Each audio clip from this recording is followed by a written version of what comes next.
What if the greatest artists of the 19th century weren't just painters, but witnesses? Not just dreamers or visionaries, but silent chroniclers of a cataclysm that reshaped the face of the earth, a disaster that official history chose to forget. It sounds insane at first, but every great mystery starts that way, with a question too strange to believe and too persistent to ignore. Before we go further, a reminder, what you're about to hear explores ideas that challenge the official version of history. Some of these claims remain unproven or speculative. But sometimes, the line between speculation and truth is drawn not by evidence, but by who's allowed to speak. So keep an open mind, because once you see what's hidden in plain sight, you can't unsee it. And if stories like this make you question everything you thought you knew about our past, make sure to join us, subscribe, and keep digging with us into the world's forgotten layers of truth. Now, let's begin. For centuries, art has been celebrated as the mirror of beauty and imagination. But what if it was also a mirror of destruction? What if those romantic, picturesque landscapes of the 18th and 19th centuries, the crumbling ruins, the flooded streets, the strange buried cities, weren't creative fantasies at all, but eyewitness records of something unspeakable? Across Europe, from Italy to Russia, artists from different schools and movements painted eerily similar scenes: massive fortresses half swallowed by earth, cathedrals buried up to their domes, cities frozen under waves of thick clay-like matter, as though a tide of liquid soil had crashed over them and hardened in place. In the engravings of Giovanni Battista Piranesi, created in the mid-18th century, we see a Rome no tourist today would recognize. The famous Pyramid of Cestius, now standing tall in the bustling city, was shown half buried, with people walking at a level that would be several stories higher than the ground we see today. At first, art historians said this was a stylistic choice, an exaggeration, a trick of perspective. But when the same imagery appears again and again, in paintings made decades apart, in countries thousands of kilometers away, the coincidence becomes too loud to ignore. Take the Russian painter Fyodor Matveyev, for instance. His Italian cityscapes depict settlements on hillsides, their streets filled with glowing streams of clay. The upper floors of palaces peek out from beneath the hardened sludge. The pattern is unmistakable. The destruction came not from rivers rising, but from something descending from above. And then there's Sokrat Vorobyov, whose painting Castle on the Seashore shows what looks disturbingly like a storm of earth itself, a dense brown haze falling from the heavens, coating everything it touches. It's not rain, it's not ash, it's matter, the cultural layer, historians call it. They tell us that over centuries, dust, debris, and ruins accumulate, raising the ground level of old cities. That's why they say we find ancient doors and windows buried underground. At first glance, it seems logical, but there's a problem, or rather, several. Can dust and debris fall from the sky in a single night? Can a cultural layer be 15 meters thick, stretching across entire continents? And why does this mysterious layer bury massive stone structures while leaving fragile trees, stairways, and fences untouched? The paintings tell a story that science refuses to see, not of slow decay, but of a sudden, violent catastrophe. To the artists, perhaps it was just another dramatic landscape to capture. But to us, centuries later, these canvases look like photographs of a global crime scene. When you look closely, a strange pattern emerges. In many of these works, small human figures wander the devastated terrain, their posture cautious, their faces grim. They carry long sticks or poles. At first glance, they look like tourists admiring ruins. But look again, they're probing the ground ahead, testing it, making sure it's solid before taking the next step. These aren't tourists. They're survivors, inching their way across a world that had turned liquid beneath their feet. Every detail of these paintings tells a story. The thick deposits of clay, the drowned streets, the partially buried buildings, all frozen in a moment between chaos and silence, a moment after something terrible had passed.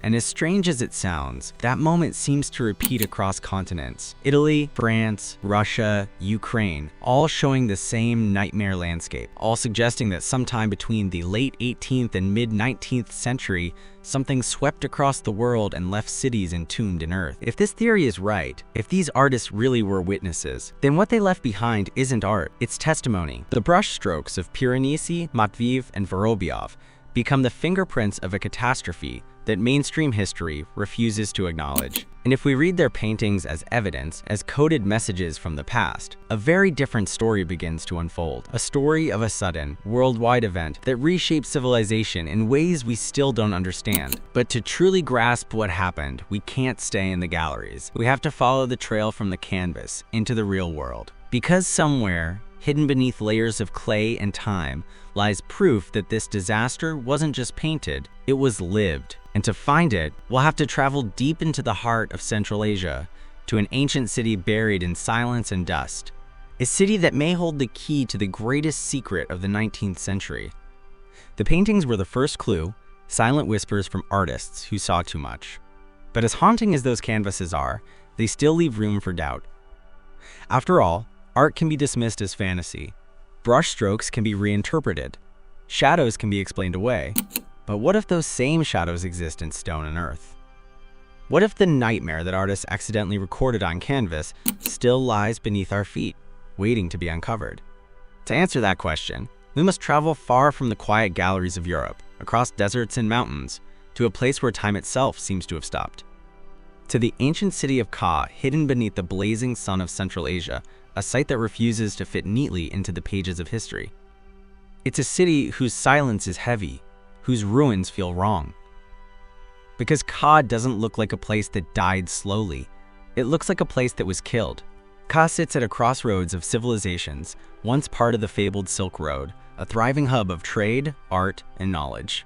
For centuries, caravans from China, Persia, and the Mediterranean passed through its towering gates. Its massive fortress walls, up to 5 meters thick, were the pride of a people who believed their city eternal. But when archaeologists first began excavating Ka, they found something that made no sense.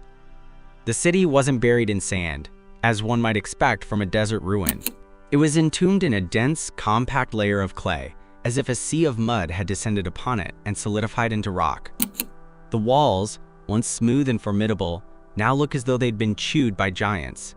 Great chunks ripped out, surfaces melted and fused as if struck by unimaginable heat or pressure.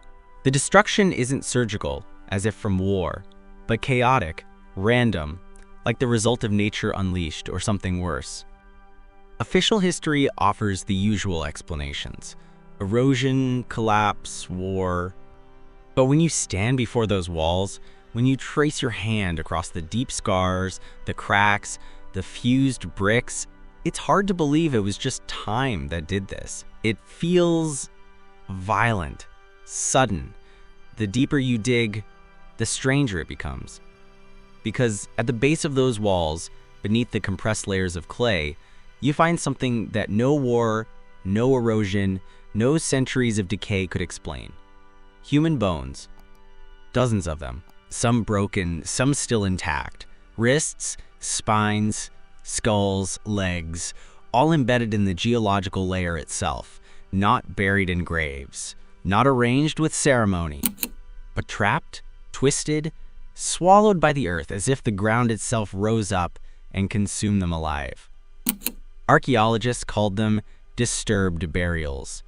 But how do you explain a skeleton halfway through a brick wall? How does a human body become part of this sediment itself? Not above it, not beneath it, but within it. The answer, though unthinkable, is also the simplest. They died as the clay fell. Imagine it, a city going about its life one ordinary day. Children playing, markets bustling, merchants shouting across the square. Then the sky darkens, not with rain, but with something thick and brown, a downpour of earth. A wall of matter falling from above, swallowing the city in minutes. Those who didn't suffocate instantly would have tried to flee, climbing the higher terraces. But the flow came from above, not below. There was nowhere to run. The clay hardened in the heat of the sun, sealing everything inside. People, homes, animals, entire streets, perfectly preserved, yet irretrievable. The city didn't decay. It was flash frozen in earth. Standing on the site today, you can still see the outline of Ka's fortress rising from the surrounding hills. But look closer, and you'll notice something chilling. The hills themselves are the fortress, massive mounds of solid clay that once buried it completely. The city's highest walls now form the landscape's natural slopes. Nature has disguised tragedy as geography. And yet, it's not the scale of destruction that haunts you most. It's the intimacy of it. Each bone, each shattered beam, each melted brick tells the same story. Whatever happened here, it happened fast. No traces of siege weapons, no layers of ash from fire, no long decay of neglect, just instantaneous annihilation, as though the sky itself had turned against the earth. Could this be the same catastrophe immortalized by the European artists? The same torrents of clay seen in Italy, Russia, and beyond? If so, then Ka is not an isolated tragedy. It's the smoking gun. Because in this buried city, speculation meets substance. The evidence that once lived in paintings now lives in stone. And it points not to centuries of slow burial, but to a moment of impact.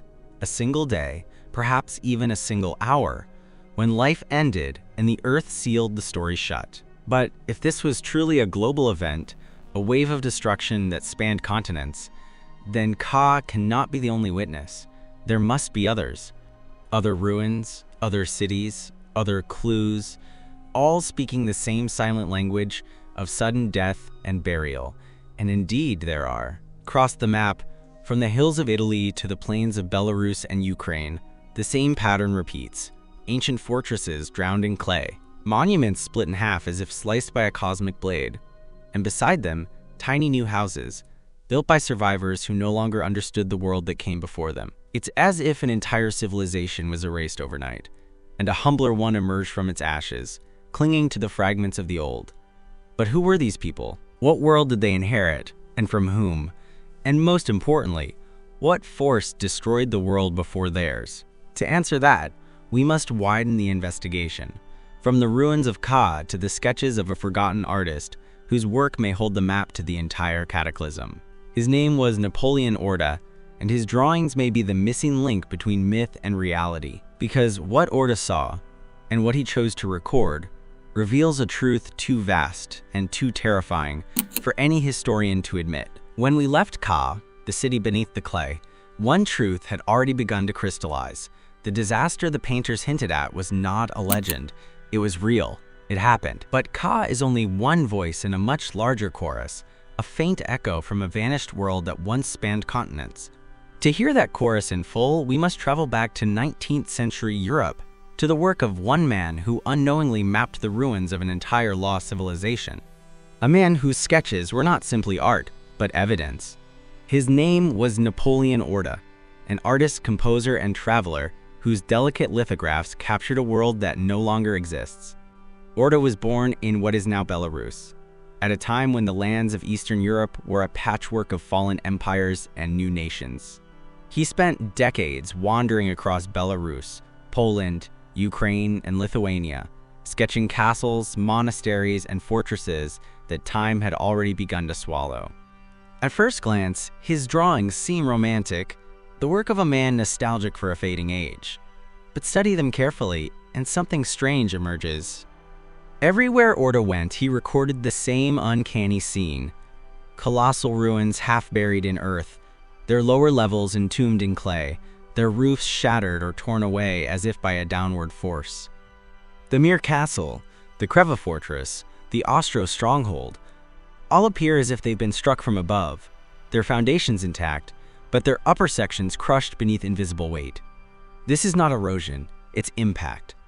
And beside these fallen giants, Orda always drew the same quiet contrast. Clusters of tiny wooden cottages, crude and primitive, built right against the ruins of the monumental structures. Two civilizations sharing the same space.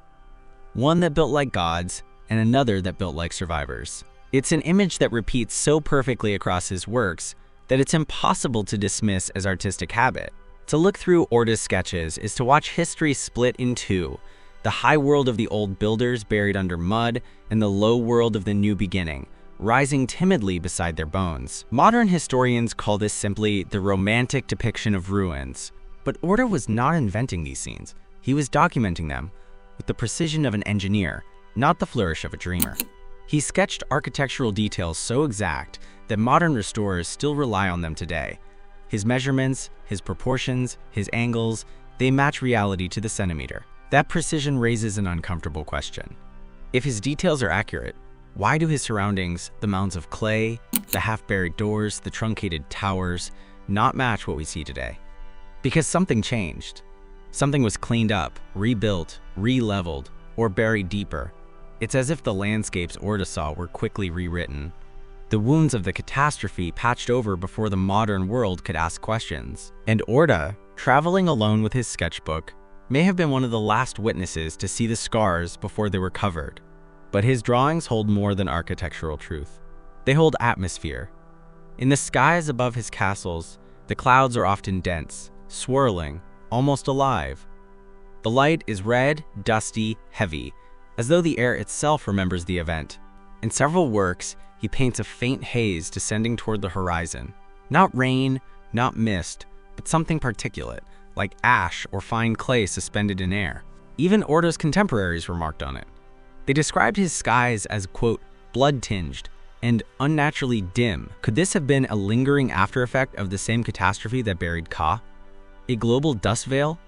The residue of something that once fell from the heavens? The evidence points disturbingly in that direction, because the same reddish tone, the same charged, suffocating atmosphere appears in the works of other 19th century artists, even those who never knew each other, painting thousands of kilometers apart. A shared memory encoded in color, and yet Orta's work carries another, even darker message. When you line up his sketches chronologically, a pattern forms. Early in his career, he drew landscapes where the ruins still towered proudly. By the end of his life, the same sites appear more buried, more eroded, more forgotten. As if, within a single human lifetime, the earth itself continued its slow devouring. If the catastrophe that created the mud layers was instantaneous, its aftermath was not. The survivors, whoever they were, must have lived through years of instability, the earth still shifting beneath them, the atmosphere still poisoned by whatever fell from the sky. Their descendants built new homes at the feet of fallen fortresses, scavenging stone from cyclopean walls whose construction techniques they could no longer replicate. The very ruins that had once inspired awe became quarries for a new, diminished age. In Orta's drawings, this contrast is heartbreaking. You can see humanity reduced, humbled, but still alive, still building. It's as though he was recording not just architecture, but a change in the human spirit, from grandeur to survival, from creation to endurance. The people in his lithographs are small, almost insignificant. They don't repair the ruins, they coexist with them, like tenants living in the shadow of forgotten gods. Perhaps they didn't even know who built the colossal structures around them. Perhaps they were taught that these were the works of ancestors or ancient empires, long gone before their time. But what if they weren't ancient at all? What if they were only decades old? The last remnants of a civilization erased in the same century. Look again at the details Orta captured. Massive gates whose lower halves are buried, arched doorways leading directly into the earth, bridges ending in mounds of soil instead of water. The landscape itself looks as if the ground had risen, swallowing the lower parts of every structure in its path. And always, beside the ruins, a new world of wood and straw, fragile, temporary, like humanity starting over. This juxtaposition, the grand and the humble, the old and the reborn, is not just an artistic motif, it's a message. It's the map of a civilization that died in an instant and was replaced by one that didn't understand what it inherited. Orta, without knowing it, became the cartographer of the forgotten world, the man who drew the grave markers of a global disaster. If we follow the trail of his work, we begin to see the scale of the event. From the Mediterranean to the steppes of Russia, from the ruins of Poland to the deserts of Central Asia, the same story repeats. A single signature, a single catastrophe, a single truth buried beneath centuries of silence. But still, the question remains, who or what caused it? Was this nature's blind fury or something deliberate? Because the more we study the evidence, the direction of the clay flows, the selective destruction of monumental architecture, the eerie fertility of the new soil, the harder it is to believe this was random. It looks targeted, systematic, intelligent, a force that sought not to kill people, but to bury knowledge. And perhaps, hidden in the very art of the 19th century, some artists dared to hint at what that force was. In their canvases, not only the aftermath is visible, but the moment of impact itself. The sky falling, the world burning, and a flash, brighter than the sun, ending everything that came before. To uncover that truth, we must look at the paintings of one man whose work straddled the border between beauty and apocalypse. A painter whose brush captured not what was seen, but what was feared. His name was Konstantin Bogoyevsky, and in one painting, he may have revealed the very cause of the catastrophe, a vision so haunting that even now it feels prophetic. The deeper we dig into the paintings of the 19th century, the less they resemble art, and the more they begin to look like eyewitness accounts. Each brushstroke feels like a fragment of memory, each ruin a piece of evidence.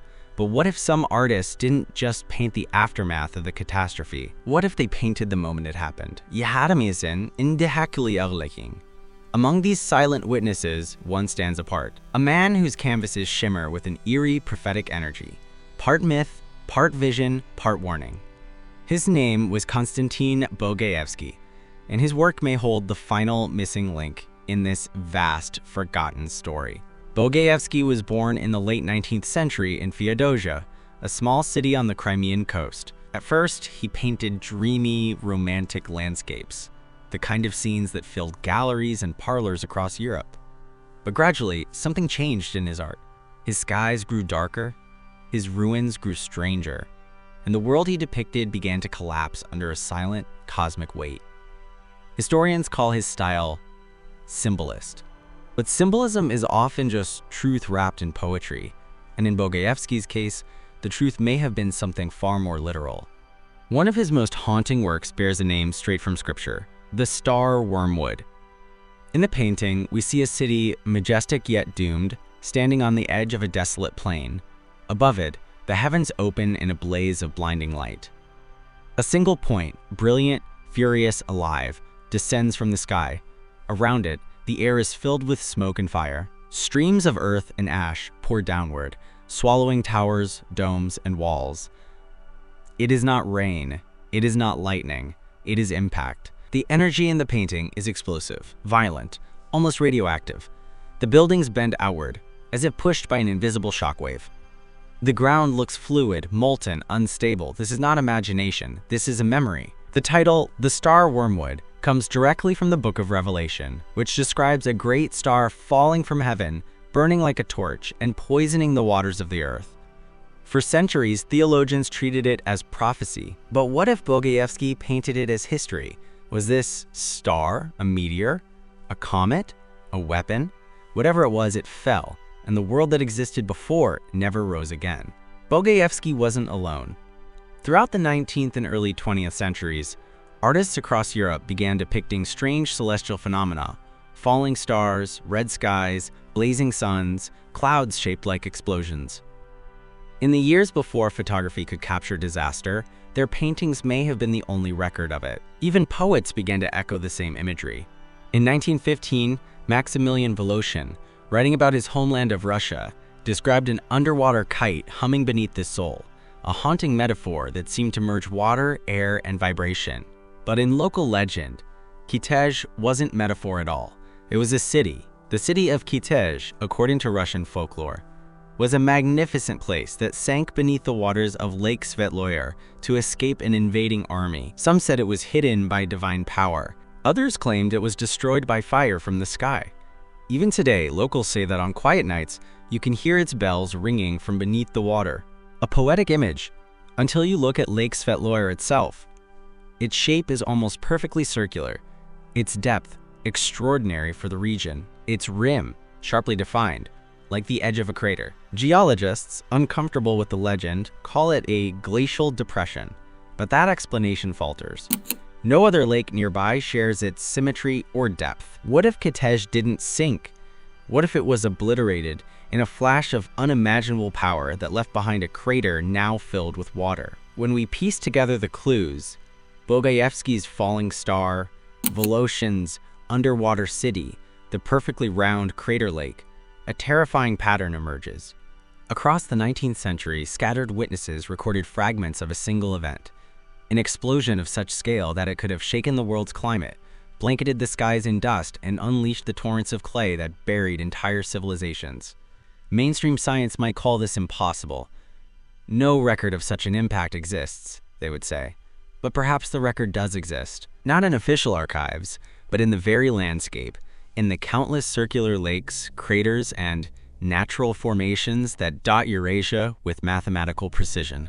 Could these be the scars of multiple strikes, a bombardment, A war? If that sounds absurd, remember this. By the mid-19th century, the skies were filled with fire. In 1868, people across the world reported strange, luminous clouds, night skies that glowed for weeks, as though the atmosphere itself was burning.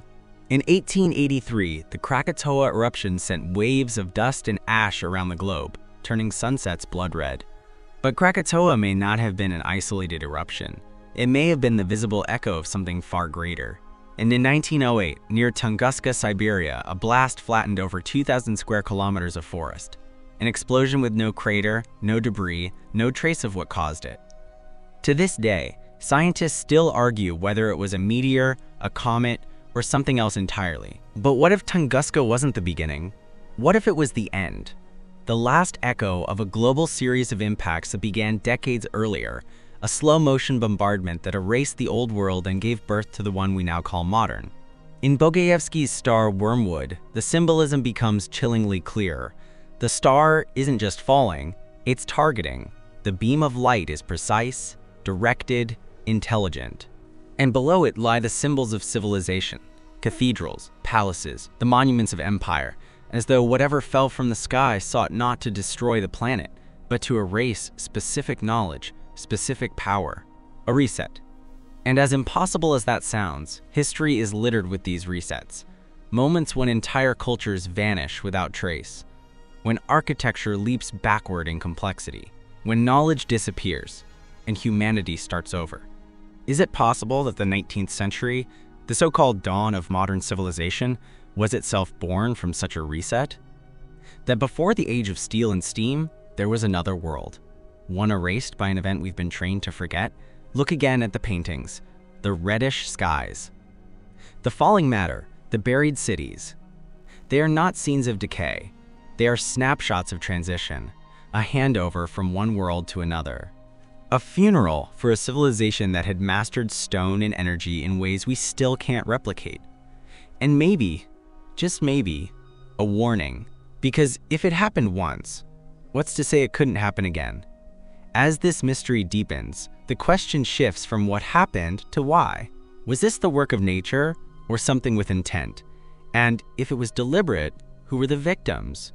To find out, we must look beyond art and legend to the physical earth itself, to the strange patterns of fertility that followed the destruction, the sudden burst of plant life, the impossible regrowth on top of dead cities. Because hidden in the clay that buried them is a paradox that defies logic. The substance that killed a civilization also gave birth to new life. And that, perhaps, is the strangest clue of all.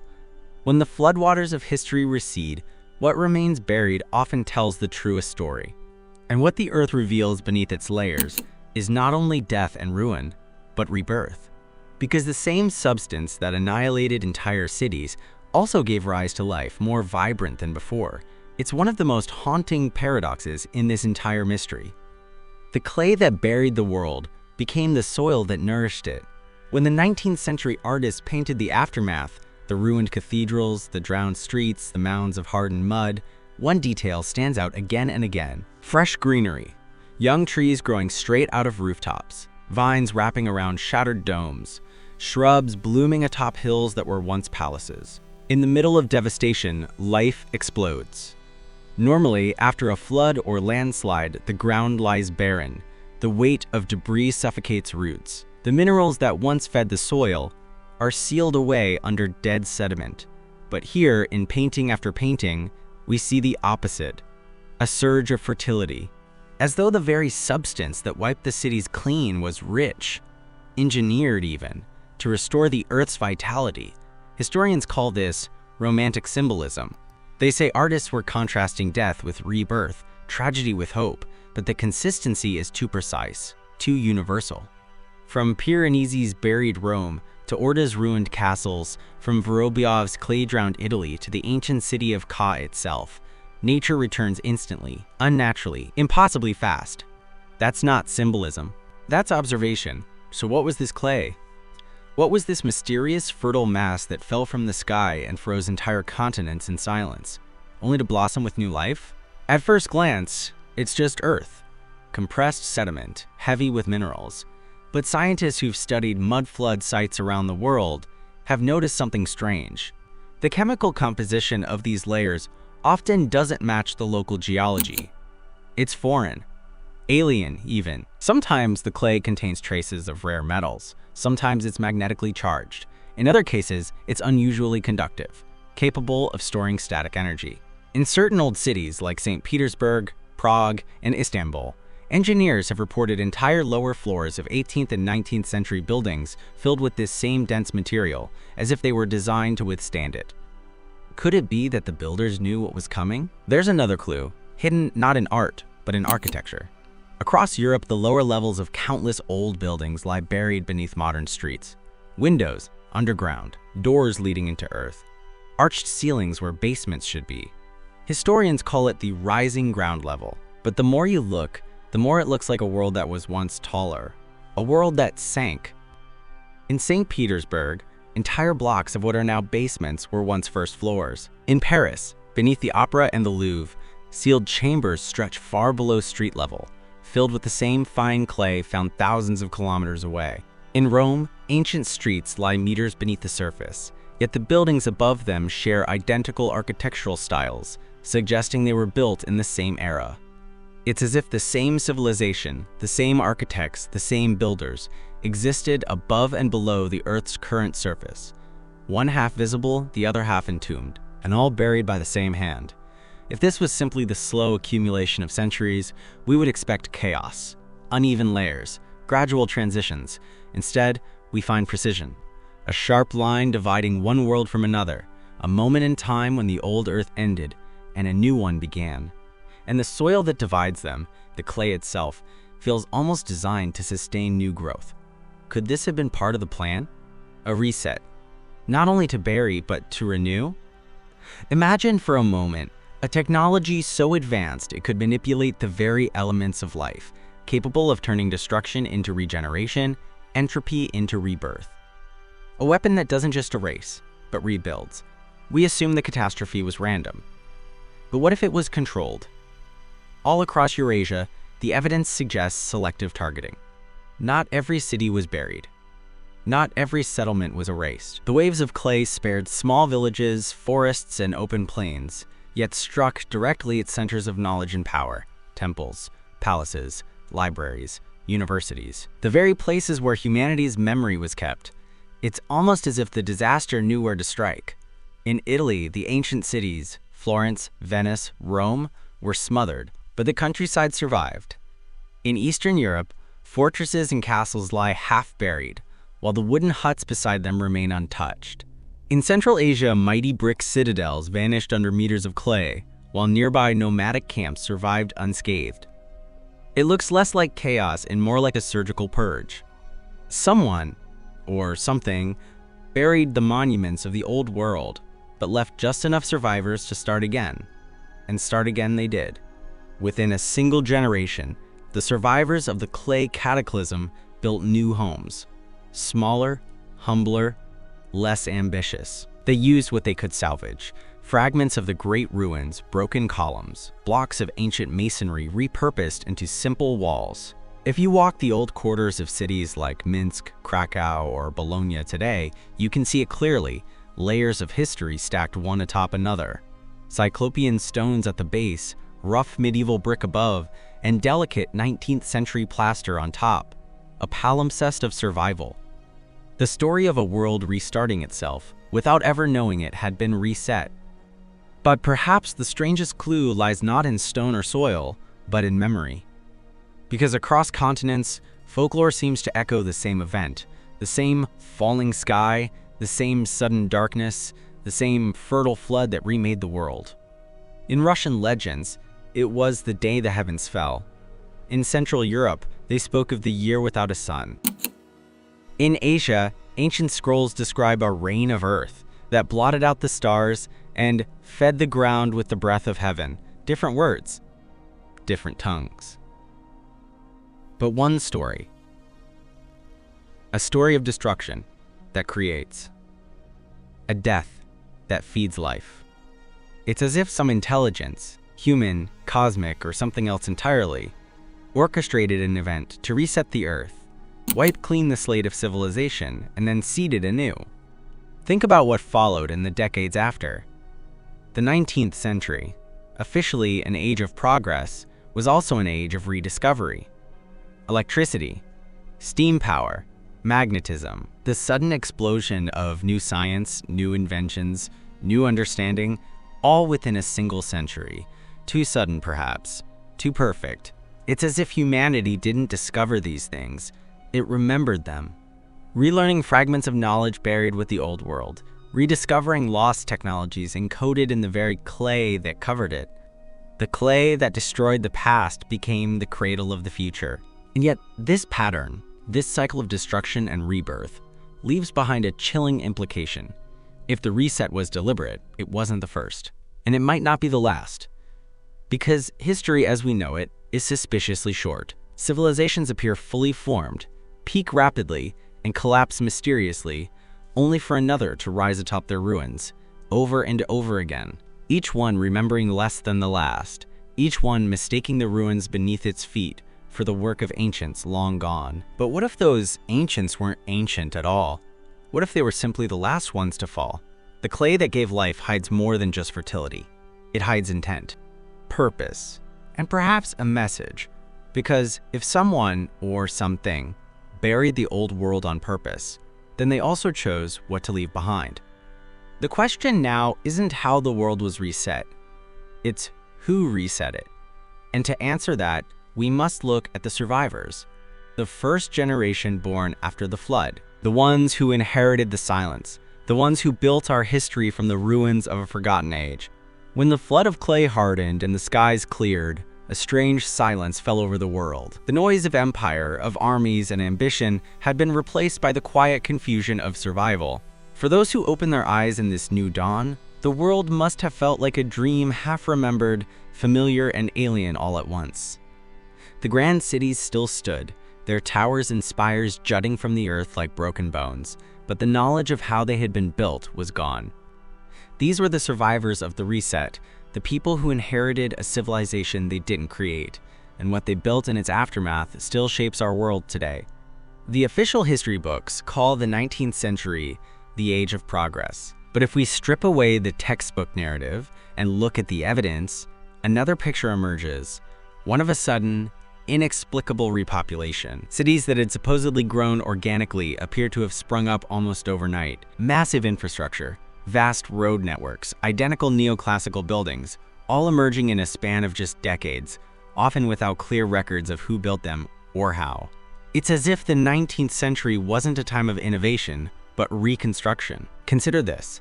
After centuries of feudal poverty, Europe's population miraculously exploded. The United States, newly colonized, filled with millions of people, almost out of thin air. Entire cities, Chicago, San Francisco, Melbourne, Buenos Aires, were laid out, constructed, and populated in impossibly short time spans. But where did all these people come from? In America, historians point to immigration, but even accounting for ships and records, the numbers don't add up. In Europe, industrialization supposedly drew masses from the countryside, but those rural populations themselves appeared as suddenly as the cities.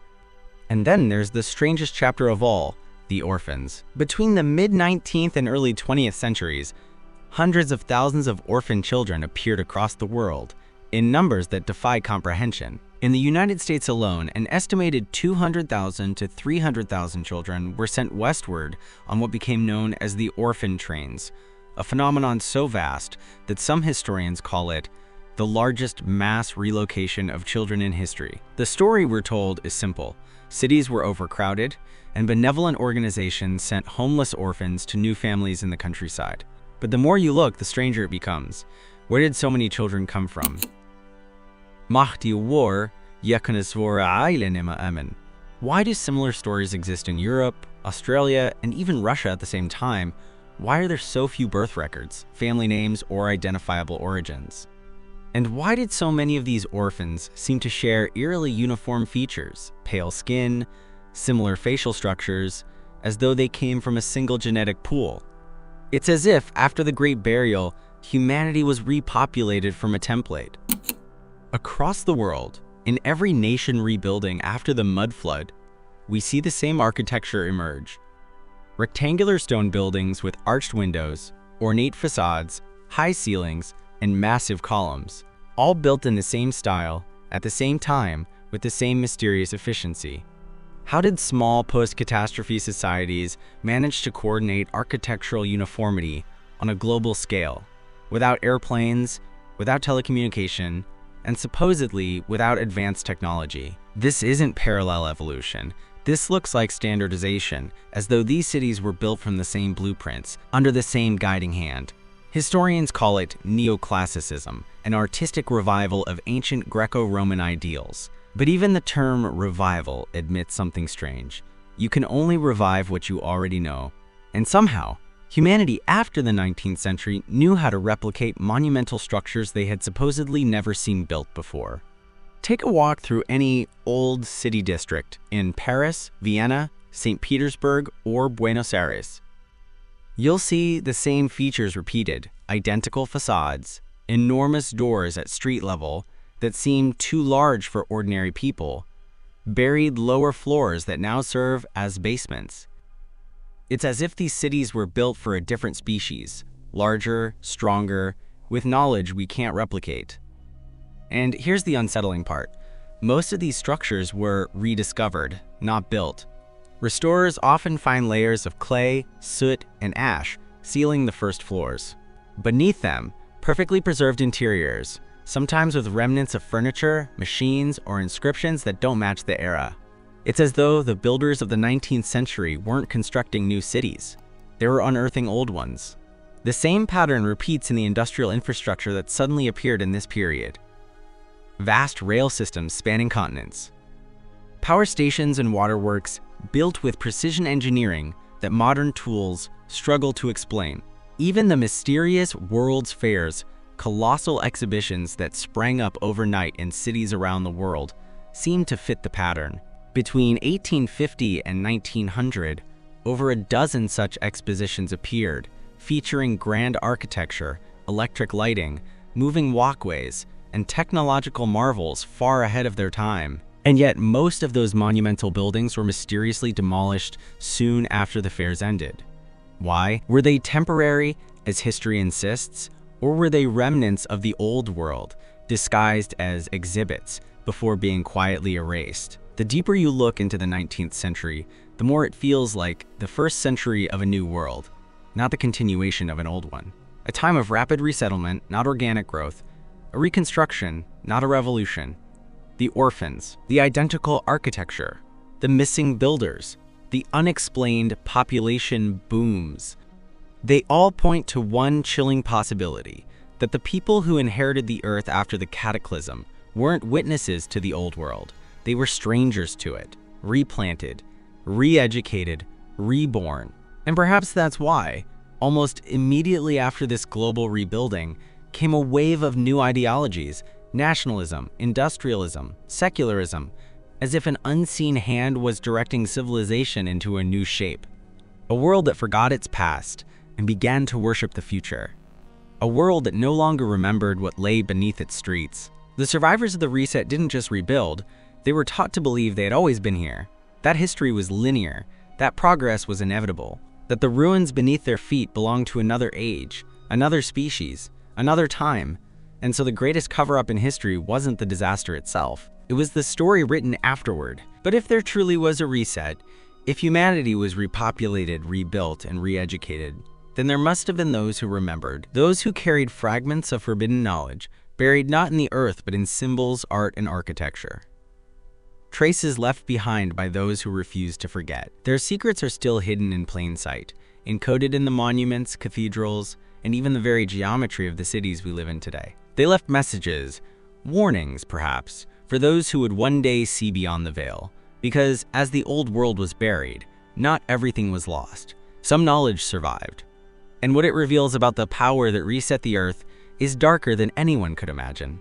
When you walk through the heart of an old city, past the cathedrals, the marble halls, the monuments to progress, it all feels strangely deliberate. The geometry, the symmetry, the almost mathematical order of the streets. It's beautiful, yes, but also purposeful, too purposeful. It's as if someone or something designed not just the buildings, but the entire fabric of the new world that emerged after the Great Reset. The survivors may have built with their hands, but whose blueprint were they following? Every civilization leaves its fingerprints in stone, but the fingerprints of the post-cataclysm world are different, precise, coded, and eerily consistent across continents. Take the grand structures of the 19th century, the triumphal arches, domed cathedrals, and columned government buildings that appear in every major city from London to St. Petersburg, from Washington to Delhi.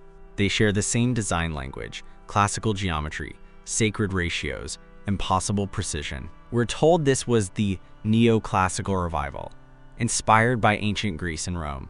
But those who study the sacred geometry of these buildings know better. The proportions of these monuments, the golden ratios, the alignments with celestial bodies, aren't just decorative, they're functional. It's as if these structures were built to channel something: energy, resonance, perhaps even memory itself. Look at the great cathedrals of Europe. Their spires and domes aren't random flourishes. They're antennae. Their stained glass windows act like filters for light frequencies. Their floors are lined with geometric mosaics that mirror the positions of stars and planets. Modern science dismisses this as superstition. But what if these weren't temples of worship, but machines of the old world? Resonance chambers designed to harness the energy of the earth, the sky, and sound itself. After the catastrophe, those who rebuilt them may not have understood their true function. They called them churches, museums, government halls, but the architecture remained silent, powerful, and alive. In St. Petersburg, Moscow, Paris, and Rome, certain buildings are aligned along perfect magnetic and solar axes. In Washington, D.C., the Capitol, the obelisk, and the White House form a geometric triangle echoing ancient sacred sites. The same patterns appear in London, Berlin, and Madrid. How could newly rebuilt cities across continents share the same architectural geometry unless they were following an older map? It's as though the hidden architects, those who survived the cataclysm with fragments of forbidden knowledge, guided humanity's reconstruction from the shadows.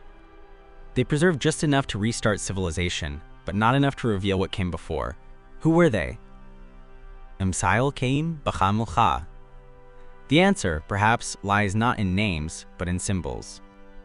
Look closer at the facades of those great 19th century structures, the ones we pass every day without a second glance. You'll see strange insignias carved into stone, eyes within triangles, suns encircled by rays, hands grasping flames, serpents devouring their tails. Officially, these are Masonic, Hermetic, or allegorical. But their repetition, their placement, and their consistency across continents tell another story. They're not decorations. They're signatures, markers left by the builders of the new world, a silent acknowledgement of those who carried the blueprints of the old one. Across the 19th century, secret societies flourished like never before. The Freemasons, the Rosicrucians, the Theosophists, all claiming lineage from ancient orders of wisdom, their symbols saturated public architecture. Their members filled the ranks of government, science, and industry. We're told these were philosophical fraternities, networks of thinkers and reformers. But what if they were something older? The custodians of pre-cataclysm knowledge. They re-emerged right after the global disaster, almost as if they had been waiting for it. Their mission: to guide humanity through the reset, to preserve the fragments of the lost world under new names, new doctrines, and new disguises. And what of technology? In the official timeline, the 19th century gave us a sudden explosion of invention: electricity, magnetism, radio, photography, flight. It's as though the human mind suddenly woke from a slumber and rediscovered the laws of nature overnight. But what if it wasn't discovery, but recovery? Look at the early power stations, the ones built before 1900. They look nothing like the crude factories we imagine from the industrial age. They resemble temples, symmetrical, ornate, often capped with domes and towers. Why would simple utility buildings be constructed with the same sacred geometry as cathedrals? Because they were never just factories. They were part of a network, an energy grid designed long before the reset. The architecture of the new world wasn't new at all. It was the repurposed shell of an older, more advanced civilization. The hidden architects understood something that modern science has forgotten: that the earth itself is alive, pulsing with energy that can be harnessed through geometry, frequency, and resonance. They encoded that understanding into the structures we now take for granted. The obelisks that dot our capitals, monuments of stone, are not merely decorative, they're tuning rods, conductors, anchors for the energy that once flowed through the veins of the planet. And the domes above cathedrals, palaces, and even early power plants, they're not random shapes, they're capacitors, resonators, instruments of a science that fused art, architecture, and physics into one. A science now forgotten, or deliberately erased. Every era believes it stands at the peak of understanding. But perhaps we are only standing in the ruins of a far greater knowledge, one that was buried with the old world and slowly, carefully rebuilt by the few who remembered. Those few, the hidden architects, may still walk among us. Their symbols still watch from our monuments. Their geometry still shapes our cities. Their silence still guards the truth. Because if the story of the Great Reset were ever remembered, it would unravel everything. It would reveal that our world, our history, our very civilization is not the first, but the latest in a cycle that has played out countless times before. Each time, the old world falls. Each time, the survivors rebuild. And each time, the architects return to design the next one. If that's true, then what about now? Could we be approaching another turning point? Another cleansing? The same signs appear again. Red skies, shifting climates, unexplained flashes in the heavens. Our world, too, feels like it's teetering on the edge of something vast and unseen. The architects may already be preparing, laying the foundations for the world that will rise after ours falls. And when the clay settles once more, what will the next civilization call us? Visionaries? Or ghosts? There's a silence that lives beneath history, the kind that hums between the lines of textbooks, between the walls of our oldest buildings, between the layers of earth that hide what came before us. We've been walking on it our whole lives. For centuries, humanity has been taught that its story is a straight line, a steady climb from ignorance to enlightenment. But what if it isn't a line at all? What if it's a circle? Karatak, a circle of creation, destruction, and rebirth. A cycle of worlds built upon the bones of others. And if that's true, if the ruins beneath our feet are not ancient relics, but the remains of our own forgotten past, then we are not the peak of civilization. We are only its latest echo. Think of what we've uncovered. The artists, Piranesi, Matveyev, Orda, Bogievsky, whose paintings became the visual testimony of a vanished world. The buried cities like Ka, where human bones lie fused into the earth itself, silenced mid-breath by a flood that came from above. The fertile clay, deadly yet life-giving, that sealed a civilization and then fed the one that followed. The orphans who appeared out of nowhere. The cities rebuilt overnight. The identical architecture that stretched across continents like a global blueprint. And the symbols, the eyes, the suns, the serpents, carved into stone by the hidden architects who may have carried fragments of forbidden knowledge through the darkness of the reset. Each piece, on its own, can be explained away. Coincidence, imagination, artistic license, but together they form a picture that's impossible to ignore. A picture of a world deliberately buried, and then deliberately remade. What force could orchestrate such a thing? Nature? A comet? A war fought with weapons beyond our comprehension? Or something older still? A cycle woven into the very fabric of the earth, as ancient as time itself? Perhaps the truth is both grander and simpler. Perhaps the architects were not gods or aliens, but survivors, the last engineers and scholars of a dying civilization, determined to preserve what they could, to guide the next humanity through the ashes. They couldn't save their world, but they could shape the one that came after. And so, they built again. They built us. But here's the most haunting thought of all. If this cycle has played out before, then it will play out again. The signs are always the same. Skies that darken. Cities that rise too fast. Knowledge that outpaces wisdom. And then, silence. One world ending, another beginning, as the clay falls once more. Maybe that's why these stories survived, in art, in legend, in whispers. Because on some level, we know. We feel it in the unease that creeps through every great civilization at its height, the quiet certainty that our towers won't last forever. Every empire thinks it's eternal. Every generation believes it will be the last to fall. But the Earth has a longer memory than we do. It remembers everything, so what do we do with this knowledge? The Saki bi Atarak Orihaver. Perhaps the point isn't to fear the cycle, but to break it. To remember, rather than rebuild blindly. To honor what came before, instead of pretending the past began with us. The truth may not be comforting, but it's liberating. Because once you realize that history has been reset before, that the world has been remade again and again, you also realize something else. We are not powerless. We are the next architects. If there is a lesson buried in the clay, it's this. Civilizations fall, but humanity, the impulse to build, to dream, to question, always rises again. That's why the painters painted. That's why the survivors rebuilt. That's why the old architects left their messages in stone and light. They weren't warning us of the end. They were reminding us that there's always another beginning. And so the final seal of this story isn't in the earth. It's in us, in our curiosity, in our refusal to accept the surface, in our hunger to ask what really happened and what still waits to be uncovered. Because maybe the truth of the 19th century catastrophe isn't just a mystery about the past. Maybe it's a mirror held up to our own time, a quiet whisper asking if we're about to live the same story all over again.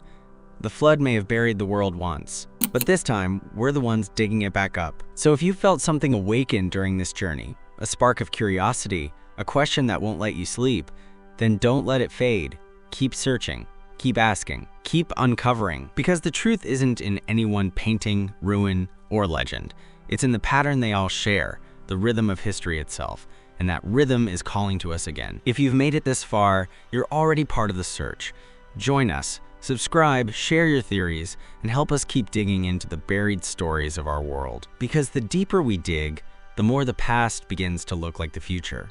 And perhaps, one day, when the next world rises from the clay, they'll look at our ruins and whisper the same question we began with.